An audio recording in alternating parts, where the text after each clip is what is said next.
આજે બનાવીશું મેગી। તેના માટે મસાલો તૈયાર છે। કોબીજ, લીલી ડુંગળી, મેથી, પાલક, સૂકી ડુંગળી, ટામેટા, લીલી હળદર, આદુ, લીલા મરચાં અને બાફેલી મેગી। તેની સાથે ફુલાવર, વટાણા, તુવરના દાણા। હવે તેમાં નાખીશું સૂકી ડુંગળી, લીલા મરચાં, ટામેટા, ગાજર,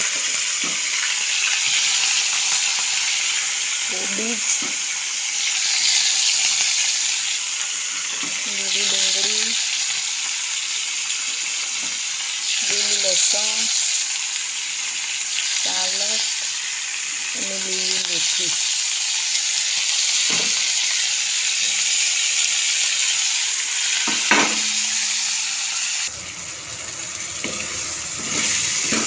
મસાલો તૈયાર થઈ ગયો છે। તેની અંદર આપણે બાફેલી મેગી નાખી દઈશું। તેની અંદર નાખીશું soya sauce, green chilli sauce,